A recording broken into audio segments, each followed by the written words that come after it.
Hello everyone, welcome back to my new blog. I hope आप सब अच्छे हो, मैं भी अच्छी हूँ। और गाइस, ये ब्लॉग है अबाउट आवर लेटेस्ट ट्रिप, जिसका मैंने फ़ोटोज़ वगैरह बहुत जगह पोस्ट कर दिया है ऑलरेडी, पर ब्लॉग आने में लेट हो गया। तो हम गए थे सूरत से त्र्यंबकेश्वर एक्टिवा पे, और हमने त्र्यंबकेश्वर में क्या क्या मस्ती किया, फिर हम गए नासिक, वो हर डिटेल इस ब्लॉग में है। आई होप आप सब इंजॉय करोगे, और जिसने चैनल को सब्सक्राइब नहीं किया है वो सब्सक्राइब कर लो, और फटाफट ब्लॉग देखो और कमेंट में बताओ कि आपको हमारा ट्रिप कैसा लगा। तो गाइज, हम लोग अभी कलकत्ता और सूरत हाईवे पे हैं। हम लोग जा रहे हैं आज त्र्यंबकेश्वर, जो कि यहाँ से मतलब हाईवे से स्टार्ट है 202 किलोमीटर मैप में दिखा रहा है। और अभी टाइम हो रहा है सुबह का 6:45। तो हम लोग कितने बजे पहुँचते हैं वहाँ वो आपको दिखाता हूँ, और रास्ते में जो भी मज़े करेंगे वो भी आपको दिखाता हूँ।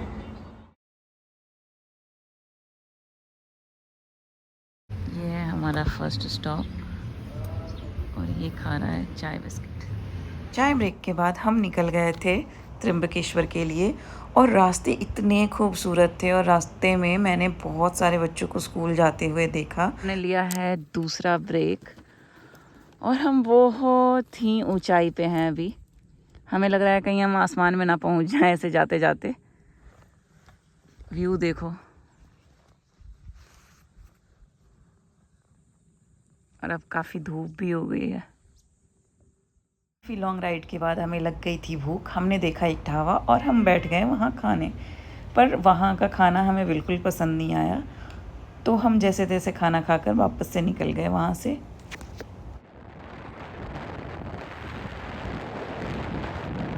फाइनली हम लोग यहाँ 1:30 बजे पहुँच गए। बीच बीच में हम लोग स्टे भी लेके आए, खाना पीना, फिर चाय वाय पीते हुए आए। तो हम लोग को लगा कितना 6:45 में निकले थे, और 1:30 में एग्जैक्ट पहुँच गए थे यहाँ। गाइस, तो हम 6-7 घंटे लग गए, पर 6-7 घंटे में हमने समझो कि 2-2.5 घंटे रास्ते में बर्बाद किया। मतलब कि बैठ के रेस्ट लिया, खाया पिया, मज़े किया, और उसके बाद आए। और हमें पूरा रास्ता पहाड़ों वाला रास्ता मिल गया था, तो उसके रोड्स बहुत अजीब से थे, तो उसके लिए स्लो भी आना पड़ रहा था। और अभी हम त्र्यंबकेश्वर में हैं, और हम एक्साइटेड थे। रूम मिल गया इसलिए क्योंकि यहाँ पे गजानन स्वामी का निवास बना हुआ है, तो यहाँ पे भक्तजनों के लिए बना हुआ है। वो आएंगे, स्टे करेंगे, और यहाँ के चार्जेस सस्ते हैं, बहुत सस्ते हैं। मतलब हम पहले यहाँ आए तो यहाँ पे था कि पता नहीं मिल सकता है, नहीं मिल सकता है, आपको वेट करना पड़ेगा 2 घंटे के लिए। तो हमें डाउट लगा कि अगर नहीं मिला तो चलो पता करके रखते हैं होटल के चार्जेस। नॉन AC 1200 जा रहा है, और AC का 2000-2500 ऐसा जा रहा है। तो हमने सोचा चलो वेट कर लेते हैं, एक बार पता तो चल ही गया, अगर नहीं मिला तो वहीं चले जाएंगे। और फिर जब हम यहाँ आए तो 2 घंटे के वेट के बाद हमें मिल गया है इतना प्यारा रूम, और सिर्फ 500 रुपये में। हम यहाँ सिर्फ 500 रुपये में स्टे कर रहे हैं। मतलब एक दिन का 500। अगर कल वापस से हमें रुकना है तो इसी टाइम पे हमें वहाँ पे जा के वापस से रिन्यूअल जो भी कराना है वो करा लेंगे। और इतना मस्त रूम, हमें तो अच्छा लग रहा है। मतलब हमें जो चाहिए था, हमें बस ऐसा है कि घूमना है और रात में स्टे करना है यहाँ पे, तो उसके लिए एकदम बेस्ट है। 2 बेड पे तो अभी हम नहा धोकर रेडी हैं, और मैंने पहना है अपना डिज़ाइन, और ये पहना है किसी और का डिज़ाइन। और अभी हम जा रहे हैं, थोड़ा मंदिर के आसपास घूमते हैं, कुछ आइडियाज़ लेते हैं। सुबह दर्शन करना है तो, और शाम की आरती भी देखना है, तो उसके लिए हम अभी निकलते हैं।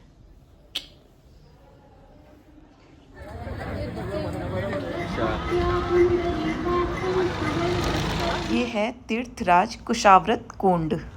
कहते हैं कि गोदावरी नदी यहीं से धरती पर प्रकट होती है, इसलिए इस कुंड को बहुत पवित्र माना जाता है। लोग यहाँ स्नान करके पाप से मुक्ति की कामना करते हैं। यहाँ से निकलकर हमने कुछ खाया पिया, जैसे गोलगप्पे और दावेली। और फिर क्या हुआ आप देखो। मैंने इस लड़के को फंसा दिया। मैं बोली दर्शन करने जा रहे हैं, आरती देखने जा रहे हैं, और हम दर्शन वाले लाइन में लगे हैं। कैसा लग रहा है? मज़ा आ रहा है। हम लगभग 2.5-3 घंटे लाइन में थे, और लाइन में खड़े होने के बाद रियलाइज़ हुआ कि भगवान जो चाहते हैं वही होता है। हमने सोचा था कि हम ट्यूसडे को मॉर्निंग में दर्शन करेंगे, लेकिन भगवान जी ने हमें मंडे को ही बुला लिया और हमने मंडे को ही दर्शन कर लिया था। गाइस, तो कल हम मंदिर से दर्शन करके आ गए थे और मेरा फ़ोन बंद हो गया था, वहीं पे फ़ोटोज़ वगैरह लेने के बाद बंद हो गया। मैं कोई क्लिप नहीं ले पाई। आकर हमने यहाँ बाहर खाना खाया और आकर हम बस फ़ोन चार्ज में लगा के एकदम बेहोश हो गए थे, इतना थक चुके थे कल। और आज है डे 2, तो आज हम कहीं जा रहे हैं, मतलब कहीं ट्रैकिंग के लिए जा रहे हैं। बाकी सब चीज़ें मेरे भाई को ही पता होता है, मैं बस उसके पीछे लग जाती हूँ। कहाँ जा रहे हैं? ब्रह्मगिरी पर्वत पे जा रहे हैं ट्रैक करने के लिए। हाँ, और उसके लिए मैं रेडी हूँ, मैं बस रेडी हो जाती हूँ कि ले चलो मुझे। गाइस, तो हमारा ट्रैकिंग स्टार्ट हो गया है और हमने अपना सहारा ले लिया है लाठी, और अभी हम यहाँ पे चाय पीने बैठे हैं। Cheers.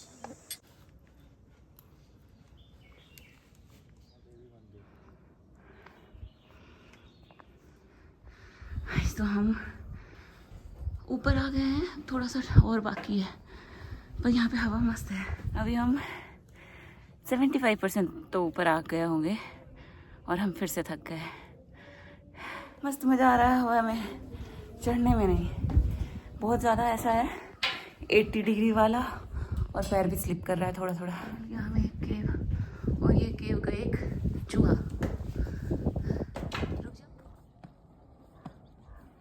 गाइस, तो अब हमारा डिस्टेंस बहुत ही कम है और एक्साइटेड भी हूँ और थक भी गई। अब मतलब मुझे आइडिया नहीं है, मैंने सर्च नहीं किया था इसके बारे में कि ऊपर क्या है, और अभी बहुत दूर से चल के आए हैं, दिखाती हूँ मैं आपको। देखो देखो देखो कहाँ से आए हम लोग, एग्जैक्ट नहीं पता चलेगा, पर हाँ काफ़ी दूर से।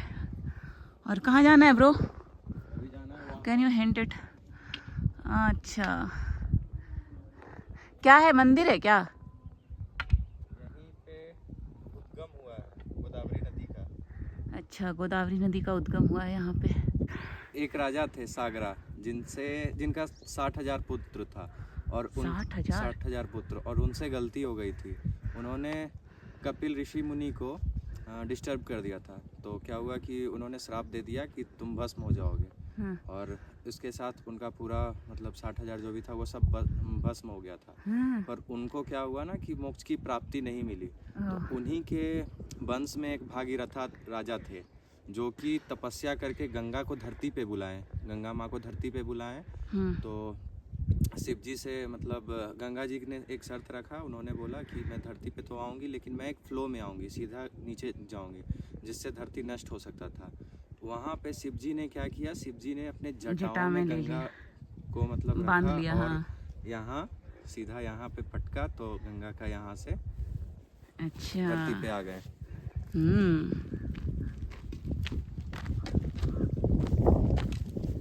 चल चल चल।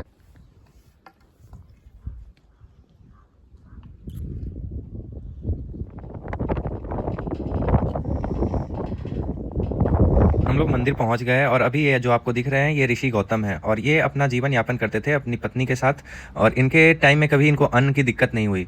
इस वजह से जो भी वहाँ पे ऋषि थे वो इनसे जलने लगे और इन पे गौ हत्या का पाप लगा दिया।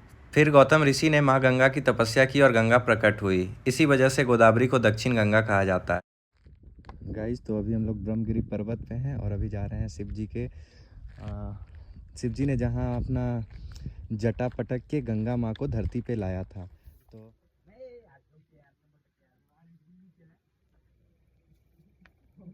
गाइस, तो अभी हम ब्रह्मगिरी पर्वत पे जटा मंदिर का भी दर्शन कर लिए हैं।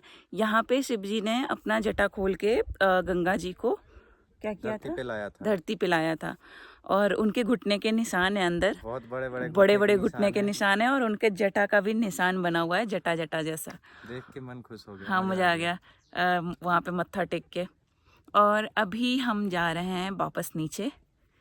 तो हमें कितना टाइम लगेगा? जाने में ज़्यादा टाइम नहीं लगेगा, 1-1.5 घंटा लग जाएगा शायद। चलो आपको बताते हैं चल के।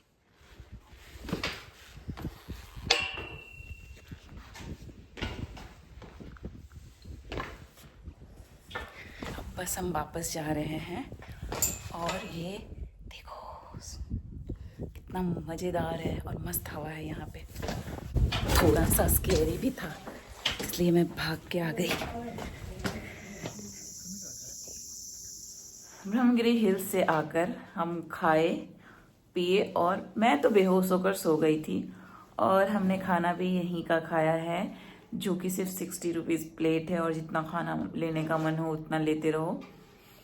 और वो खाना खा के एकदम घर वाला खाना, सब्जी रोटी चावल दाल खा के जो नींद आया है ना, मस्त मज़ा आ गया। मेन एरिया में है ना शायद इसलिए। आज है डे थ्री ना, आज है डे 3 और आज हम जा रहे हैं अंजनेरी हिल्स जहाँ पे हनुमान जी का जन्म हुआ था। और हमारे पैरों की बैंड बजी है फिर भी हमें जाना है। फिर हम यहाँ से निकलेंगे, इसलिए आज फटाफट निपटाते हैं यहाँ का सारा कुछ।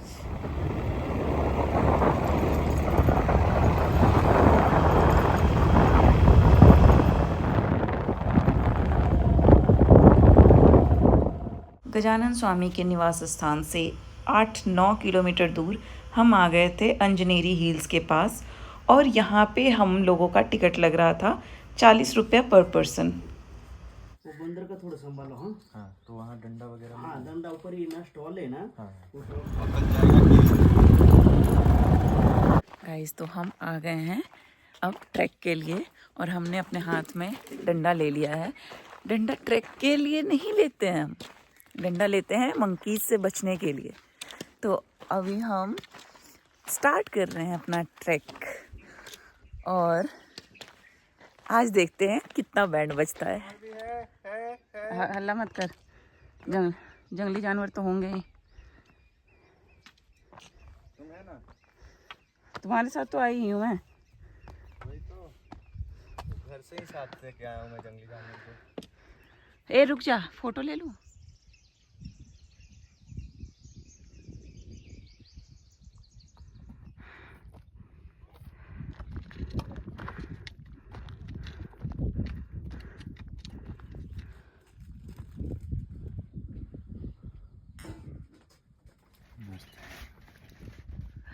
अब हमें जाना है यहाँ और हम रेडी हैं।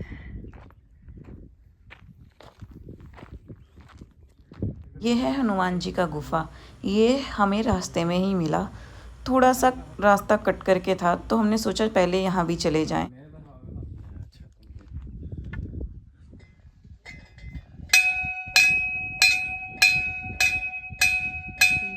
महाजगवंदन विद्यावान गुणियति चातुर राम काज करवै को। गाइस तो हम अंजनेरी पर्वत पे हैं। लगभग कितने घंटे का, 2 घंटे का ट्रैक करके हम पहुंच गए हैं मंदिर। और बीच में तो ऐसा लगा था कि हम नहीं आ पाएंगे मतलब मुझे, इसको नहीं, पर हम आ गए मंदिर। और अभी थोड़ा सा यहाँ पे खाएंगे पिएंगे और फिर नीचे जाएंगे वापस। पहले ये इस कुत्ते को खिलाएगा, फिर मैं उस कुत्ते को खिलाऊंगी।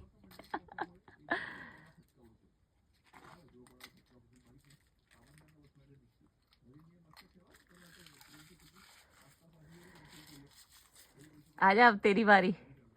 इतनी ऊंचाइयों पे लाना है मुझे इसे।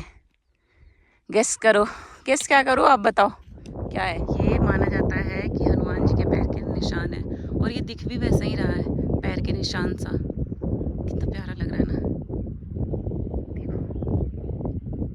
और अब हम उतर रहे हैं। हनुमान जी सूर्य भगवान को निकलने जा रहे थे और जब छलांग लगाया था उन्होंने, तभी का ये पैर का निशान है उनका। और ये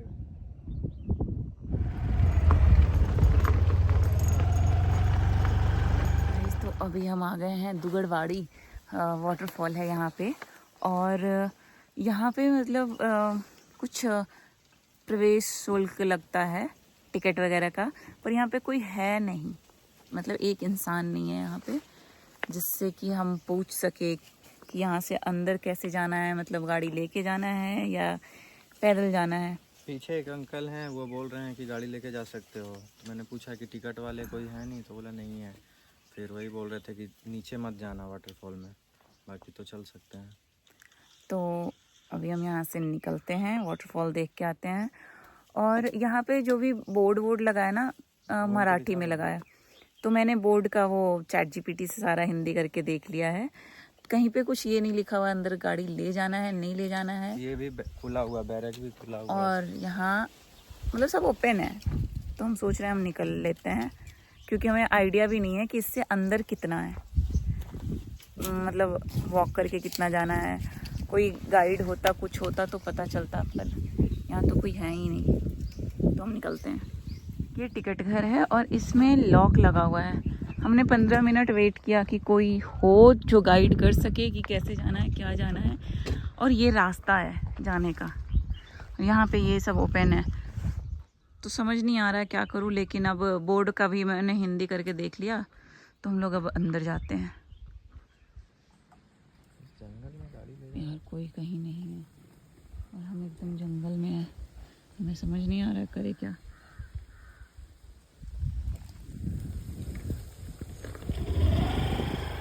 जैसे ही हम अंदर जाने लगे, हमें वहाँ पे टाइगर की आवाज़ आई और हम डर से गए कि हम आगे जाएं या वापस से लौट जाएं। तो हम अपना पैर दबा दबा के वहाँ से झट से निकल गए और हमने कोई वाटरफॉल नहीं देखा। और इस बात का हमें अफसोस था, पर जान बची, इससे खुश थे हम। अब हम इतनी प्यारी जगह को छोड़कर निकल रहे हैं नासिक के लिए। नासिक यहाँ से 30 किलोमीटर दूर है। तो अभी वहाँ जाते हैं, होटल वगैरह देखते हैं, चेक इन करते हैं और फिर वहाँ थोड़ा घूमेंगे। नासिक पहुँचने के बाद होटल चेक इन करके हम रेडी होकर पहुँच गए रामकुंड पंचवटी शाम की आरती देखने के लिए।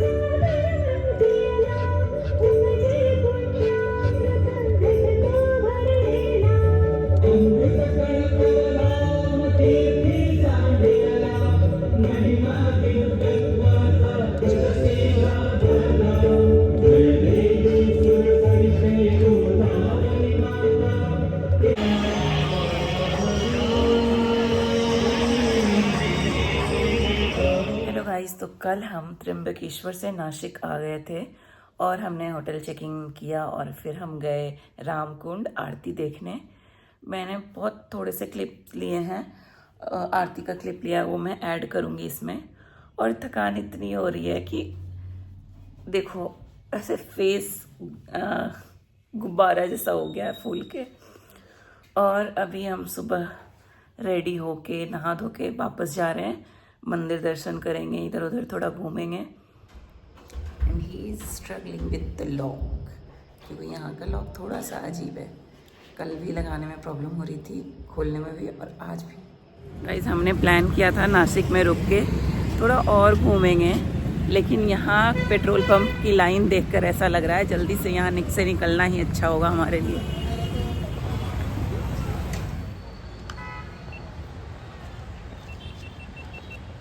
रहा पूरा रामकुंड पंचवटी, बहुत सारे मंदिर हैं यहाँ पे। अब हम जा रहे हैं बैक टू सूरत, क्योंकि सब जगह पेट्रोल की किल्लत हो रही है। तो हम थोड़ा डर गए कि अगर हमें दिक्कत होगी तो हम घर कैसे जाएंगे, इसलिए हम आज ही निकल रहे हैं। वरना हमारे 1-2 दिन का और प्लान रहता है नासिक घूमने का, पर फिर कभी घूमेंगे अब हम।